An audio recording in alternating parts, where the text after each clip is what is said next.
매일매일의 삶을 복음의 원리대로 하나님의 은혜를 따라서 사는 것이 때로는 많이 힘들어 보이고, 그 삶을 돌아볼 때 내가 얼마나 복음을 따라 살았는가 이렇게 생각할 때가 있습니다.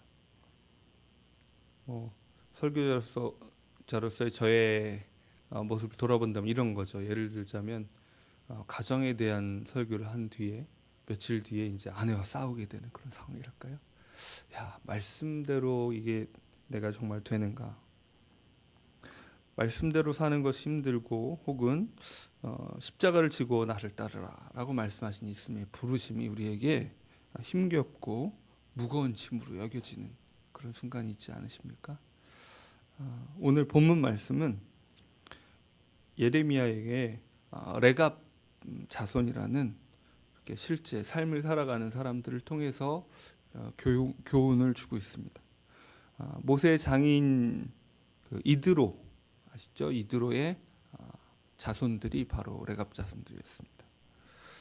그런데 이 레갑 자손들에게는 그 선조로부터 선조 요나답이 명령한 한 명령이 있었는데, 그것이 무엇이냐면 그 가나안 땅의 백성들의 그 정착, 농경 문화를 받아들이지 말고 그 유목민의 그 문화를 끝까지 지켜라는 것이었습니다. 그걸 위한 상징적인 것들이 몇 가지가 있었는데, 하나는 농사 짓지 말라는 거고요. 특별히 그 중에서 가장 대표적인 가나안의 농사 품목인 포도, 또 그리고 그것의 결실인 포도주를 마시지 말아라라는 것이었습니다. 또 그리고 집을 짓지 말고 이제 계속 천막치고 살라는 거죠. 평생 동안 장막에서 살아라. 왜 이런 명령을 내렸을까? 왜 이런 이야기를 했을까? 궁금할 수 있는데, 특별히 좀 재밌는, 유사할 수 있는 그런 역사가 중국에 있어요.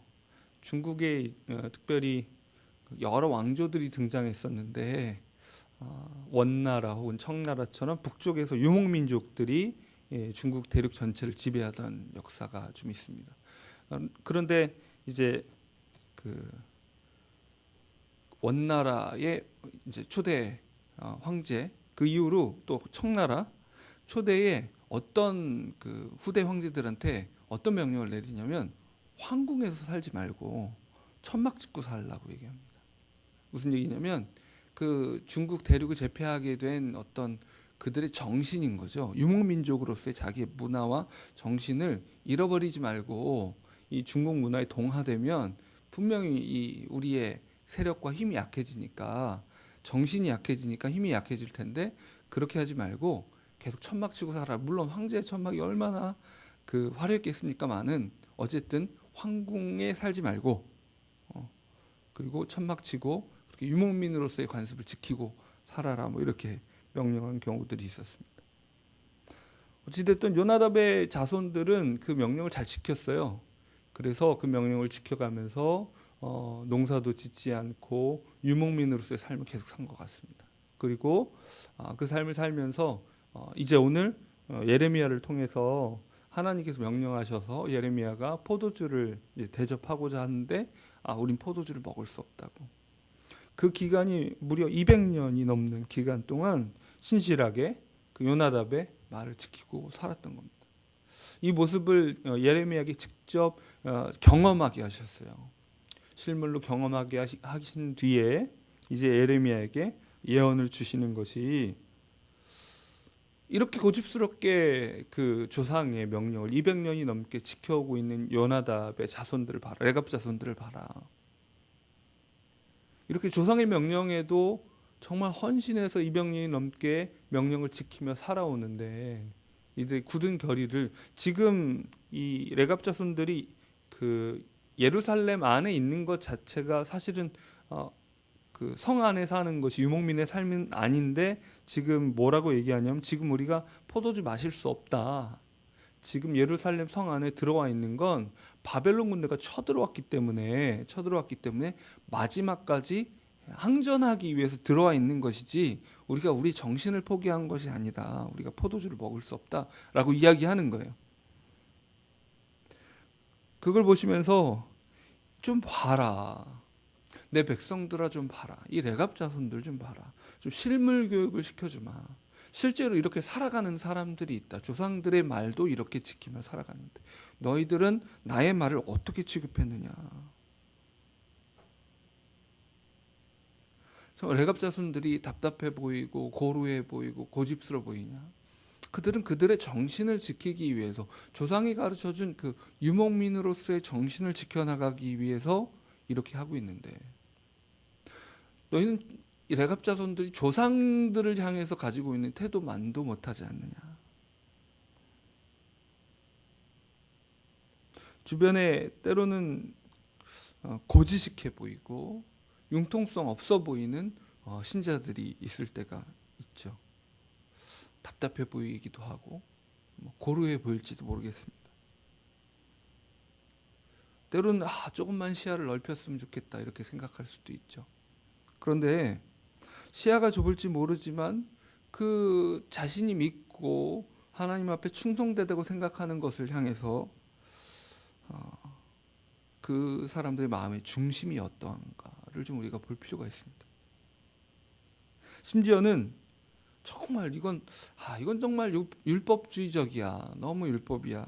이렇게 생각하게 되는 신앙생활을 하게 되는 사람들까지도 좀 볼 필요가 있습니다. 예수님 심지어 이렇게도 말씀하시죠. 바리새인과 서기관보다 너희가 낫지 아니하면 천국에 들어갈 수 없다. 그죠? 하나님의 말씀 앞에 어찌됐든 바리새인과 서기관들은 문자적으로라도 충실하기 위해서 노력하고 몸부림치는 사람들이었다는 거죠.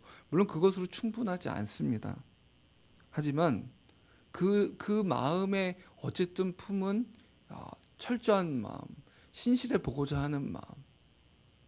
물론 율법주의라는 것이 그리고 자기 나름의 기준을 세워나가는 자기 의 중에 하나가 되겠지만 정말 그 충성되고자 하는 어떤 열심을 가진 사람들이 있단 말이에요.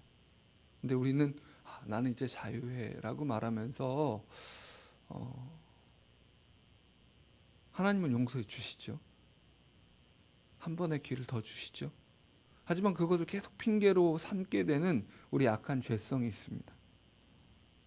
레갑 족속들을 우리에게 오늘 보여주시면서 하나님은 우리에게 다시 한번 물어보십니다. 너는 나의 말에 충성되느냐라고 말씀하십니다. 그때 우리는 아까 제가 맨 처음 말씀드린 것처럼 이렇게 반문할 때가 있죠. 하나님, 이거 그 말씀대로 하는 게 너무 어려워요. 주변에 봐도 그렇게 하는 사람들 많지 않은 것 같고 참 힘들어요. 제가 지기 힘든 짐이에요. 저는 잘 못하겠어요. 왜 우리에게 십자가를 지고 따르라는 말씀 앞에 신실하라는 이 명령이 지기 어려운 짐으로 무거운 짐으로 여겨질까요? 그것은 우리가 예수 그리스도와 함께 짐지는 삶이 어떤 것인지 잘 이해하지 못하기 때문입니다. 마태복음 11장 28절에서 30절 말씀 여러분 잘 아시는데 제가 읽어드리겠습니다. 수고하고 무거운 짐진 자들아 다 내게로 오라. 내가 너희를 쉬게 하리라. 나는 마음이 온유하고 겸손하니 나의 멍에를 메고 내게 배우라. 그리하면 너희 마음이 쉼을 얻으리니 이는 내 멍에는 쉽고 내 짐은 가벼움이라. 여러분 이 말씀의 배경을 들어보신 적이 있죠? 이렇게 완숙하고 큰 소와 또 송아지를 함께 놓고 이제 그 멍에를 함께 씌우면 어떻습니까? 옆에서 같이 멍에를 매보지 않은 그 송아지가 함께 배워나가면서 이렇게 함께 보조를 맞춰나가는 거예요. 실제로는 멍에를 매긴 했죠. 멍에를 맸으니까 불편하기도 하겠죠. 힘들어 보이기도 하겠지만 실제로 멍에를 메고 나가는 힘은 어디서 나옵니까? 그 어린 송아지에게서 나오는 것이 아니고요. 그냥 그 일에 익숙한 소가 끌고 나가는 겁니다. 옆에 쫓아가는 거죠. 예레미야 32장 40절에 이렇게 말씀하세요. 내가 그들에게 복을 주기 위하여 그들을 떠나지 아니하리라 하는 영원한 언약을 그들에게 세우고 나를 경외함을 그들의 마음에 두어 나를 떠나지 않게 하고. 예레미야의 이 심판의 말씀 곳곳에 너희에게 새로운 언약, 이제는 실패하지 않을 언약을 주겠다라고 말씀하세요. 무엇입니까? 예수 그리스도를 통해 주어지는 우리의 마음에 새겨질 언약, 실패치 않을 그 언약을 우리에게 주시겠다는 말씀이에요. 그리고 그들의 마음에 그 언약을 두어 나를 떠나지 않게 하고, 또 그 이전에 내가 그들의 복을 주기 위해서 그들을 떠나지 아니하리라 말씀하시는데, 이 언약을 다른 말로 예수님께서 어떻게 표현해 주셨습니까? 우리 마태복음에서 이미 묵상했죠. 예수께서 나와 말씀하여 이르시되 하늘과 땅의 모든 권세를 내게 주셨으니 그러므로 너희는 가서 모든 민족을 제자로 삼아 아버지와 아들과 성령의 이름으로 세례를 베풀고 내가 너희에게 분부한 모든 것을 가르쳐 지키게 하라. 볼지어다 내가 세상 끝날까지 너희와 항상 함께 있으리라 하시니라. 제자의 삶이, 예수님의 말씀을 따르는 제자의 삶이 지기 힘든 짐처럼 그렇게 생각되는 우리에게 다시 한번 말씀해 주시는 거예요. 내가 세상 끝날까지 너희와 항상 함께 있으리라. 지금 이 말씀을 듣는 제자들은 부활의 감격을 품고 있고 자신의 인생을 설명할 것이, 앞으로 인생을 살아갈 그 힘과 원동력이 예수 그리스도의 부활에 있음을 알고 있는 사람들인데, 그 부활의 능력이 한시도, 능력의 그 생명의 예수님께서 한시도 우리를 떠나시지 않는다고, 그 무거워 보이고 우리로서는 불가능해 보이는 제자의 삶의 그 짐을 지는 것을 가능케 하시는 그 부활의 능력이 있음을 우리에게 알려주시는 겁니다. 여러분, 이 레갑자손의 모습을 보면서 우리 또한 우리 다시 한번 우리 돌아보아야 합니다. 먼저 회개해야 합니다. 우리가 끊임없이 핑계를 댑니다. 나는 이거는 하기 힘든 것 같습니다. 이것은 이 일은, 이 문제는 내가 해결하기 어렵고 내가 감당하기 어렵고 나는 못하겠습니다. 한 번, 두 번, 세 번 해봤는데 안 되더라고요. 주변에 그런 거 잘하는 사람 본 적이 없어요. 이렇게 말하고 싶은 우리 마음속에 이 변명들, 여러분, 그럴 것이 아니라 우리는 좀 우리와 함께 하신 예수 그리스도를 바라보면서 그리스도와 함께함으로 누군가에게 하나님께서 레갑자손처럼 사례로 쓰실 만한 그런 사람이 되기를 소원해야 될 것입니다. 우리가 잘나서가 아니라 우리 안에 있는 예수 그리스도께서 날마다 부활의 생명으로 함께 하시기 때문에 그 하나님의 말씀 앞에 부족하지만 신실하게 몸부림치는 모습을 통해서 정말 믿음으로 사는 삶, 신실하게 말씀을 지키고 사는 삶에 어떤 이정표들이, 작은 이정표들이 되어야겠습니다. 우리 자녀들에게 무엇을 주겠습니까? 우리가 이런 믿음의 이정표가 되어야 하겠습니다. 믿음으로 몸부림친 부모의 뒷모습을 보고 말로 아무리 가르친 것보다 그 뒷모습을 쫓아가지 않습니까? 우리 자신도 마찬가지잖아요. 우리가 뭐 어떻게 부모님이 말로 여러 말을 한 그 말도 기억나겠지만 무엇이 기억납니까? 앞에 살아주신 그 삶이 기억나는 거고, 아버지는 어떻게 하셨더라, 어머니는 어떻게 하셨더라, 그래, 나는 왜 이러고 있지, 나도 당연히 이 정도는 해야지, 이런 삶의 뒷모습을 쫓아가는 거잖아요. 우리가 믿음으로 몸부림치고 그저 율법주의로 내 힘으로 몸부림친 거 말고요, 내 안에 계신 매일 세상 끝날까지 함께 계시겠다는 그 예수 그리스도의 임재가 드러날 때, 나의 아버지는 그 어려운 상황 속에서도 그리스도와 그 예수님의 임재를 느끼며 살았구나, 그 주님과 동행하며 살았구나, 제자의 삶 어떻게 사셨을까, 정말 그 어려운 중에도 하나님이 주신 은혜가 있었던 것 같아, 이렇게 고백할 수 있는 그 뒷모습을 보여줄 수 있기를 소원합니다. 혼자는 말씀대로 살 수 없음을 우리가 마음으로 다시 한번 인정하고, 여러분, 다시 한번 저와 저 자신과 또 여러분에게 간곡히 부탁드리는 건, 제자의 삶을, 말씀을 따라가는 그 짐을 절대로 홀로 지지 마십시오. 홀로 질 수 없는 짐입니다.